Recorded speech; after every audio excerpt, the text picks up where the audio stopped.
Bismillahirrahmanirrahim. Al-Fatihah Sayyidina Muhammad Ibn sallallahu alaihi wasallam, khususan Imam Ibn Rushd wa Usuli wa Qurya muntasibina ilaihi ajmain, ala niyatil futuh wal munawwarus wa tabatan wa salajazil qabirah, ala niyati shifa lil amr wa ala niyatil barakah lil ish wa ala man wa salafun salih.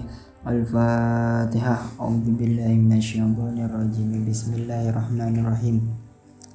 Alhamdulillahi rabbil alamin arrahmanir rahim maliki yaumiddin.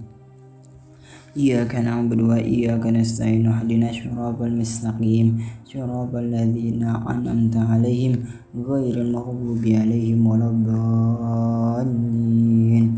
Rabbighfirli wa liwalidayya wa lil mu'minina amin. Bismillahirrahmanirrahim.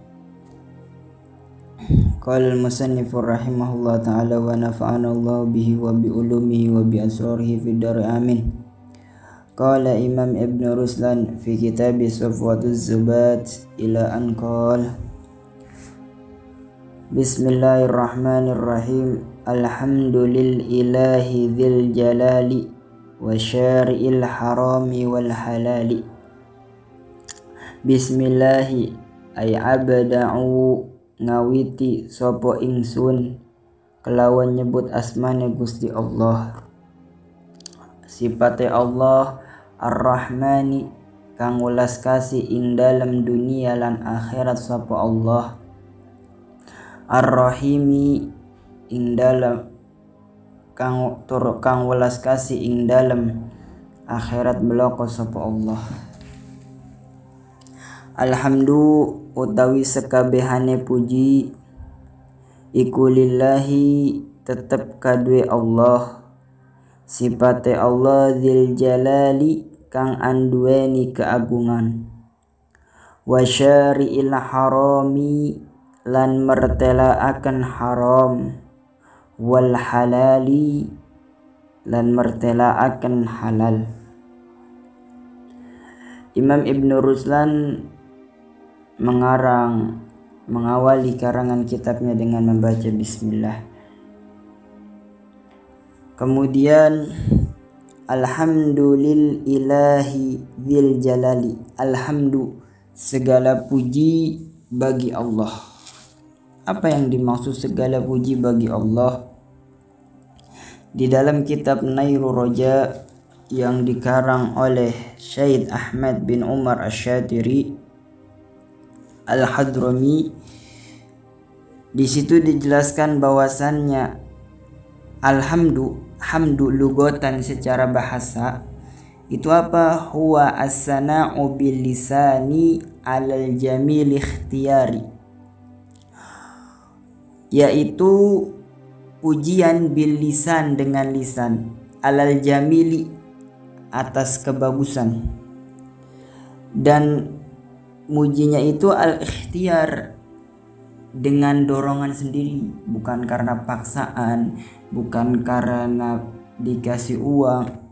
Itu dengan dorongan dari diri sendiri kita. Itu namanya pujian secara bahasa. Sedangkan secara arti istilah yaitu apa? Wa urfan fi'lun yunbi'u an ta'dimil mun'imi min haitsu kaunuhu mun'iman 'alal hamidi aw ghairihi. Jadi secara istilah yaitu fi'lun, perbuatan, yunbi'u yang perbuatan kita itu menunjukkan an ta'dimil mun'im, menunjukkan mengagungkannya mun'im, pemberi nikmat, yaitu siapa? Allah. Jadi perbuatan kita yang kita itu mengagungkan Allah yang memberi nikmat. Min haitsu kaunuhu mun'iman, sebab keadaannya Allah itu sebagai pemberi nikmat, alal hamidi atas orang yang memuji, au ghairihi atau selainnya. Nah,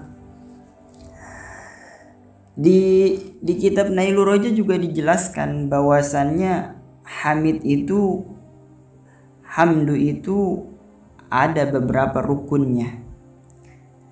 Ada 5 rukun. Nah, rukun ini apa? Rukun itu apa sih? Rukun itu adalah suatu bagian yang ketika kita tidak sebutkan bagian tersebut, maka tidak akan dinamakan bagian daripada tersebut. Contoh apa? Rumah. Bagian-bagian rumah misalnya ada jendela, ada atap, ada pintu. Nah, ketika tidak ada salah satunya, misalnya ada rumah tidak ada daripada atapnya, maka tidak disebut rumah. Nah, begitu juga ketika entar kita sebutkan rukun-rukun, ketika tidak ada salah satunya, maka bukan dinamakan hamdu. Entar tidak menjadi hamdu.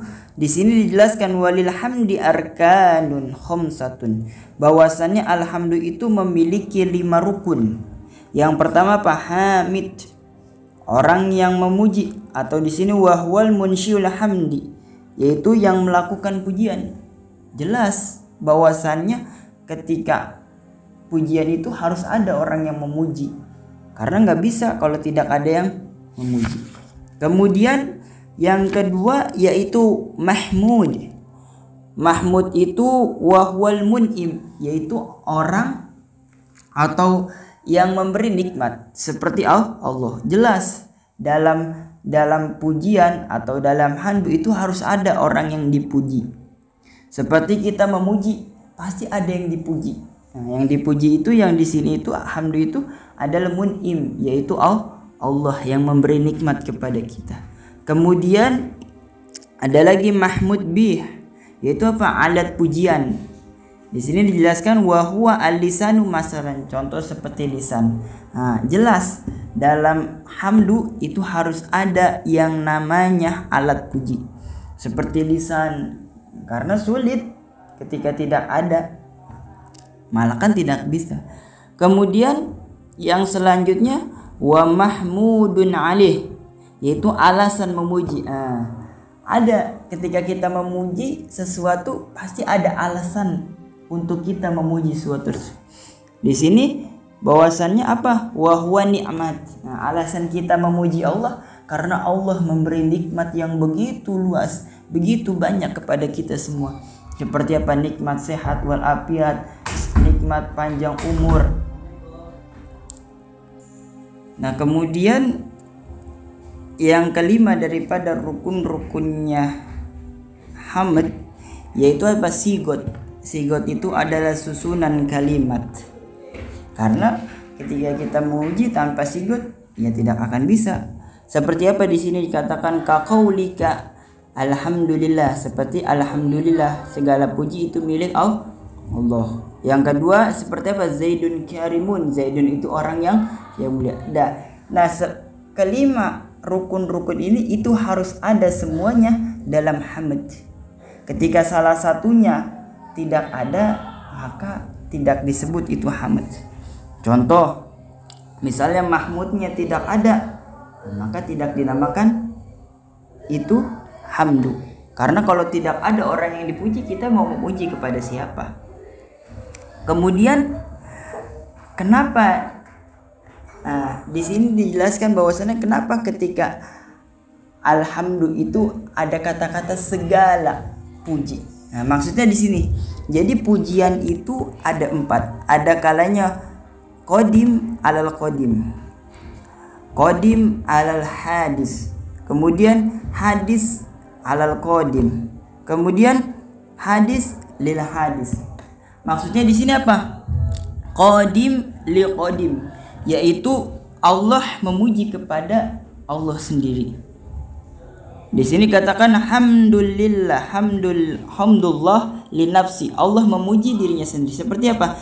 Ni'mal maula wa ni'man nasir. Seperti dikatakan di dalam Al-Qur'an, ni'mal maula, dan dialah Allah sebaik-baiknya pelindung, wa ni'man nasir, dan sebaik-baiknya penolong. Di sini kan Allah memuji kepada dirinya sendiri. Itu namanya qadim alal qadim. Kemudian ada lagi qadim lil hadis, yaitu Allah memuji kepada makhluknya. Seperti apa? Seperti di Quran, ni'mal abdu innahu awwab, yaitu sebaik-baiknya hamba, innahu awwabun, sungguh dia amat taat. Berarti kan di sini Allah memuji kepada makhluk, atau seperti Allah memuji kepada Nabi Muhammad. Nah, itu namanya qadim lil qadim. Kemudian ada lagi qadim lil hadis, yaitu Allah memuji kemudian ada lagi hadis lil qadim, yaitu makhluk memuji kepada Allah. Seperti apa? Seperti tadi, alhamdulillah, segala puji bagi Allah. Itu kan makhluk memuji kepada Allah. Kemudian yang terakhir yaitu hadis lil hadis, yaitu makhluk memuji kepada makhluk sendiri. Seperti misalnya kita memuji misalnya Zaidun karimun, Zaid itu orang yang mulia, itu namanya memuji. Nah, kesemuaan pujian itu adalah milik Allah. Contoh seperti ini, saya memuji kepada si Zaid, sedangkan Zaid itu adalah ciptaan Allah. Jadi otomatis ketika saya memuji kepada Zaid, saya juga memuji kepada Allah, karena Allah lah yang menciptakan Zaid. Makanya di situ semua pujian 4 yang tadi, yaitu qadim lil qadim, qadim lil hadis, hadis lil qadim, hadis lil hadis, itu semua milik Allah. Makanya dinamakan segala puji bagi Allah. Kemudian wasyaril harami wal halali, dan Allah menjelaskan perkara yang haram dan perkara yang halal. Kemudian summa salatullahi ma salami ala nabiyil mustafa tihami. Summa salatu mongko nuli kari-kari salawat ma'as salami, asalnya ma'a karena wazan dibaca ma' salami sertane salam. Alan nabi ingatase kanjeng nabi, sifatnya nabi al mustafa kang den pilih sopan nabi, at-tihami kang basa tiham. Kemudian sholawat berserta salam itu ditunjukkan kepada Nabi Muhammad yang dipilih, yang dibangsakan at-tiham, maka itu dibangsa tiham, makanya di sini disebut tihami. Kemudian Muhammadil hadi minad dhalali wa abdalis sahbi wa khairi ali. Siapa nabi yang terpilih tersebut? Yaitu Muhammadin, Nabi Muhammad. Ini nabi yang terpilih itu adalah Nabi Muhammad. Yang sifatnya nabi itu al-hadi, yang menunjukkan, minad dolali, daripada perkara-perkara yang samar. Jadi ditunjukkan sama nabi, ini perkara yang baik, ini perkara yang buruk, ditunjukin sama nabi. Kemudian sholawat tersebut wa abdulus sahbi wa khairi ali, dan lebih utamanya sahabat, wa khairi ali, dan sebaik-baiknya keluarga. Kemudian wa ba'du hadi zubbadun nadamtuha abiyatuha alpun bima qazittuha. Wa ba'du, lan ing dalem sawise maca bismillah, hamdalah, sholawat serta salam, hadi utawi iki iku zubat nadam tuhan nadam akan ingsun ha ing zubat, abiyatuha utawi pira-pira bete zubat iku alpun sewu bima sertane tambah qad zituha kang teman-teman nambahi ingsun ha ing zubat. Nah, jadi setelah membaca basmalah, hamdalah, sholawat serta salam, hadi zubatun ini adalah zubat. Nah, jadi zubat ini yang dimaksud di sini adalah karangan daripada Imam Al-Bariji. Kemudian kata Imam Ibn Rushd, nadhamtuha, aku menadomkan kepada kitabnya Imam Al-Bariji, yang dengan nadoman tersebut jadilah 1088 bait. Makanya di sini abiyatuha, adapun bait-baitnya zubat, alpun itu 1000, bima dengan tambahan qadzituha, dengan tambahan yang aku tambahkan ke dalam zubat tersebut. Jadi 1000 ditambah. Makanya berjumlah 1088. Susah gak?